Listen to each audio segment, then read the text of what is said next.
अब क्वेश्चन है आपके पास, find the multiplicative inverse of the following. आपको यहाँ पे मल्टीप्लिकेटिव इनवर्स फाइंड आउट करना है जो भी गिवन नंबर्स होंगे। मल्टीप्लिकेटिव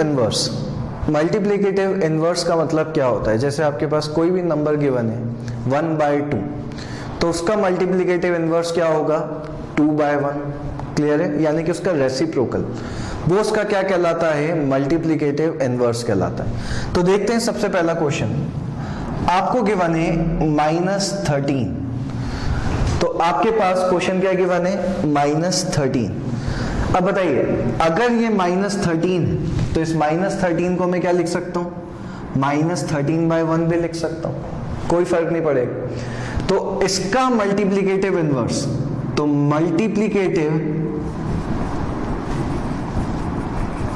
इनवर्स ऑफ -13/1 बताइए क्या हो जाएगा?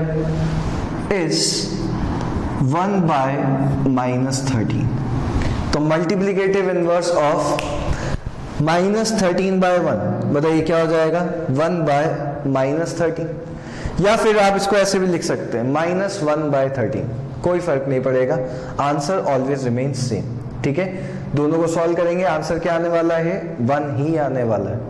तो इधर से मल्टीप्लिकेटिव इनवर्स ऑफ -13/1 बताइए क्या हो जाएगा? 1/13 हो जाएगा। अब देखें, एक और करते हैं। सेकेंड, -13/14, ये क्वेश्चन आपको गिवन है। तो -13/14, क्या अब आप खुद बता सकते हैं कि मल्टीप्लिकेटिव इनवर्स ऑफ -13/14 क्या होगा? तो देखें, मल्टीप्लिकेटिव इनवर्स ऑफ -13/14 इज, वापस से इसका रेसिप्रोकल, तो देखिए क्या हो जाएगा? 14/-13। तो इसका मल्टीप्लिकेटिव इनवर्स क्या होगा? 14/-13। सॉल्व करके भी देखते हैं इस क्वेश्चन को। अब देखिएगा, -13/14 क्लियर है, यही गिवन है। इसका मल्टीप्लिकेटिव इनवर्स यानी कि मल्टीप्लाई किससे कर रहे हैं? 14/-13 से, तो इसका मल्टीप्लाई किया। तो बताइए, क्या -13 से -13 तो क्या हो गया? कैंसिल। और ऐसे ही 14 से 14 भी क्या हो गया? कैंसिल। तो क्या हमारे पास आंसर कितना आएगा? 1 आएगा।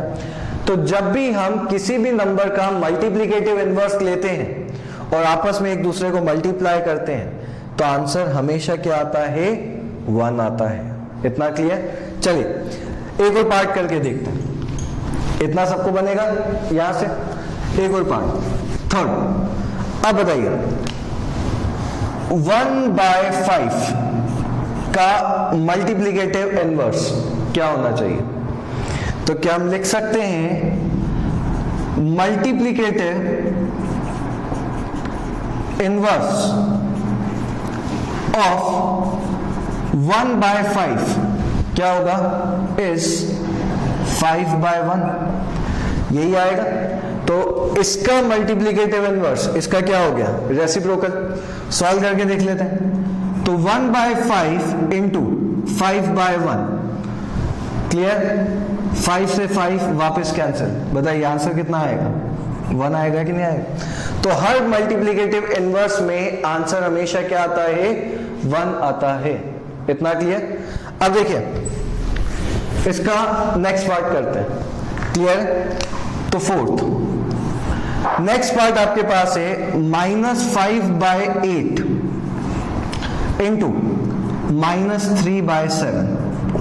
यह क्वेश्चन आपको गिवन है। डायरेक्टली लिखते हुए सबसे पहले हम क्या करेंगे? इसको सॉल्व करेंगे। अब देखिए, माइनस है तो माइनस से माइनस तो क्या हो गया? कैंसिल।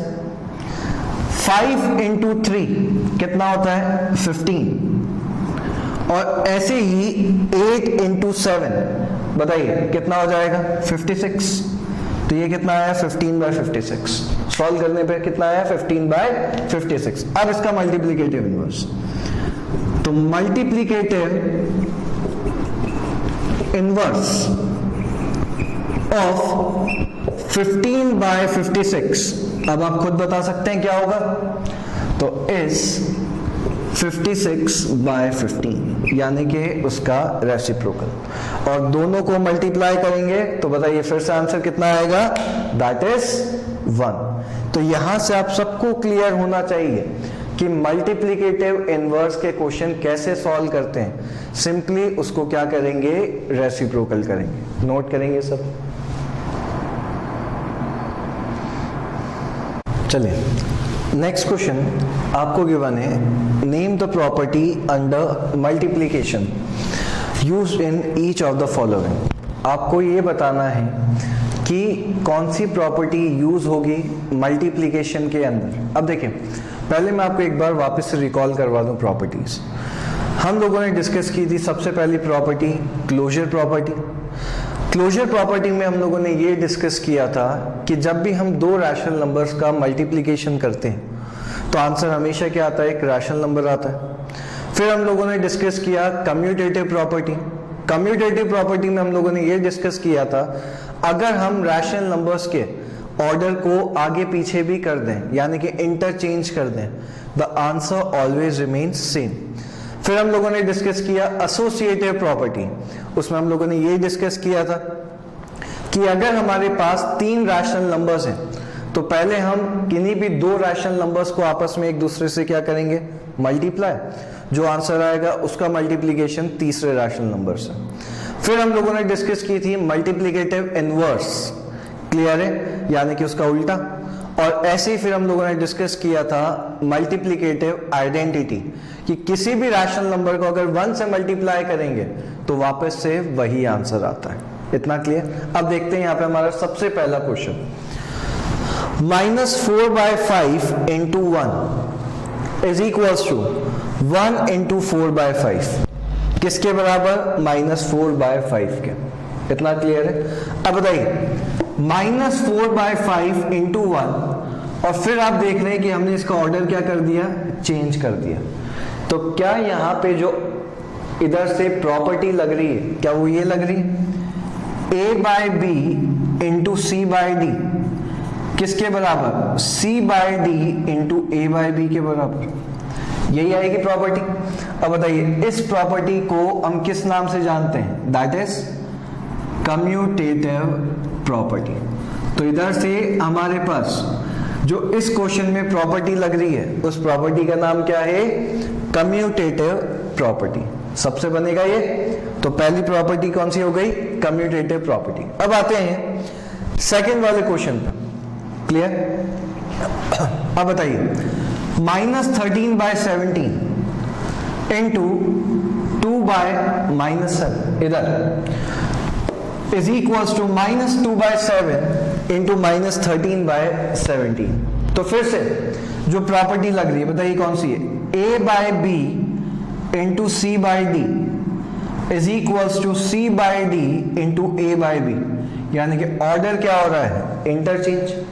और अगर ऑर्डर इंटरचेंज होता है तो बताइए कौन सी प्रॉपर्टी यूज आ रही है यहाँ पे, दैट इज कम्यूटेटिव प्रॉपर्टी। तो दूसरे वाले का आंसर भी क्या है, कम्यूटेटिव प्रॉपर्टी।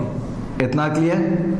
चलिए अब आते हैं तीसरे वाले, -19/29 इंटू 29/-19 इज इक्वल्स टू 1। मेरे को बताइए इससे पहले जो हमने क्वेश्चन डिस्कस किया था तो ये आपके पास एक रैशनल नंबर गिवन है, उसका मल्टीप्लाई मैंने किससे किया है, उसके इनवर्स से। तो जब भी हम एक रैशनल नंबर का उसके इनवर्स से मल्टीप्लाई करते हैं तो आंसर हमेशा क्या आता है, 1 आता है।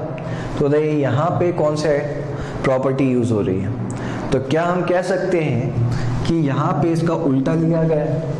तो जिसमें उल्टा लिया जाए दैट इज मल्टीप्लिकेटिव इनवर्स। तो प्रॉपर्टी का नाम क्या होगा, मल्टीप्लिकेटिव इनवर्स, यही आएगा। तो पहले वाले में क्या आया, दैट इज कम्यूटेटिव प्रॉपर्टी। दूसरे वाले में भी क्या आया, कम्यूटेटिव प्रॉपर्टी। और बताइए तीसरे वाले में क्या आया, दैट इज मल्टीप्लिकेटिव इनवर्स, यानी कि उसका रेसिप्रोकल। बनेंगे सबसे क्वेश्चंस, नोट करेंगे। चलिए नेक्स्ट क्वेश्चन आपसे बोला गया है multiply 6/13 by the reciprocal of -7/16। आपको 6/13 को किससे मल्टीप्लाई करना है? -7/16 के रेसिप्रोकल से। अब देखिएगा 6/13 ये रहा, और ऐसे ही रेसिप्रोकल ऑफ -7/16 इज 16 बाय कितना आ जाएगा? -7, यही आएगा। तो आपको इसको इससे क्या करना है? मल्टीप्लाई करना है। ध्यान से देखिएगा, तो 6/13 इंटू रेसिप्रोकल ऑफ -7/16 कितना होता है? 16/-7, यही आएगा। अब देखिए 16 इंटू 6 कितना हो रहा है आपके पास? 96 बाय 13 इंटू 7 कितना होता है? 91, लेकिन आगे का आएगा साइन आएगा माइनस का। अब ये माइनस का साइन हम कहाँ भेज देंगे? ऊपर। तो आंसर कितना हो गया? -96/91। तो इसका आंसर कितना आ जाएगा? That is -96/91। क्लियर है? नोट करेंगे sir. Next question is 8/9 the multiplicative inverse of -1/8। y और y0 अगर है कि नहीं है, यह आपको बताना है। सबसे इंपॉर्टेंट बात यहाँ पे, मल्टीप्लिकेटिव इनवर्स में अगर जैसे 1/2 लिखते हैं तो 1/2 का मल्टीप्लिकेटिव इनवर्स क्या होता है? 2/1। तो मल्टीप्लिकेटिव इनवर्स में कभी भी साइन चेंज नहीं होता है, सिर्फ उसका क्या होता है? रेसिप्रोकल होता है। इतना क्लियर है? अब हम यहाँ पे देखते हैं -1 1/8, तो -1 1/8। पहले इसको सॉल्व करते हैं। अभी इस माइनस से कोई मतलब नहीं है, सिर्फ ये देखिए क्या ये मिक्स फ्रैक्शन में, तो 1 इंटू 8 प्लस 1 बताइए कितना हो गया? 9। तो क्या आ जाएगा? 9/8, और आगे का आएगा साइन लग रहा है माइनस का। तो सबसे पहले हमने क्या किया? -1 1/8 किसके बराबर है? -9/8 के। अब आपसे बोला गया है क्या ये 8/9 का मल्टीप्लिकेटिव इनवर्स है? तो no, it is not the multiplicative inverse of 8/9। अब ये 8/9 का मल्टीप्लिकेटिव इनवर्स नहीं है, because it contains negative sign, क्योंकि इसके अंदर क्या आ रहा है? नेगेटिव साइन आ रहा है। क्लियर? अगर ये नेगेटिव साइन नहीं होता तो मैं कह सकता था कि 9/8 मल्टीप्लिकेटिव इनवर्स है किसका? 8/9 का, लेकिन सिर्फ इस नेगेटिव साइन के कारण यहां पे ये इसका मल्टीप्लिकेटिव इनवर्स नहीं कहलाएगा। तो आई रिपीट, जब भी हम मल्टीप्लिकेटिव इनवर्स की बात करते हैं तो मल्टीप्लिकेटिव इनवर्स में सिर्फ रेसिप्रोकल होता है, साइन चेंज नहीं होता है। सबको क्लियर रहेगा? नोट करेंगे।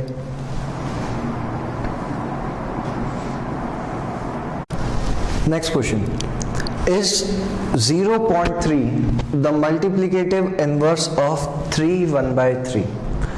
इंपॉर्टेंट क्वेश्चन है ये, और आपको ये बताना है क्या 0.3 मल्टीप्लिकेटिव इनवर्स होगा किसका? 3 1/3 का। ध्यान से देखिएगा 0.3, सबसे पहले हम क्या कर रहे हैं, जो ये डेसिमल में गिवन है उसको मैं कन्वर्ट करूंगा रैशनल नंबर में। अब आप सब जानते हैं अगर मैं यहां से पॉइंट हटाऊंगा, क्लियर है, तो नीचे क्या आ जाएगा? 10 आ जाएगा। तो ये हो गया 0.3 को हमने कैसे लिख दिया? रैशनल नंबर के फॉर्म में। ये हो गया आपके पास 3/10। अब हम बात करते हैं 3 1/3 की। तो बताइए 3 1/3, 3 इंटू 3 कितना होता है? 9। 9 प्लस 1 10, तो ये हो गया 10/3। तो क्या हम कह सकते हैं 0.3 यानी कि 3/10 रेसिप्रोकल होगा किसका? 10/3 का। So therefore 0.3 is the reciprocal of 3 1/3। Clear है? तो सबसे पहले हमने क्या किया, 0.3 को क्या लिखा 3/10, 3 1/3 को क्या लिखा 10/3। क्लियर है? तो क्या हो गया ये 3/10 इसका इनवर्स हो गया, यानी कि उल्टा।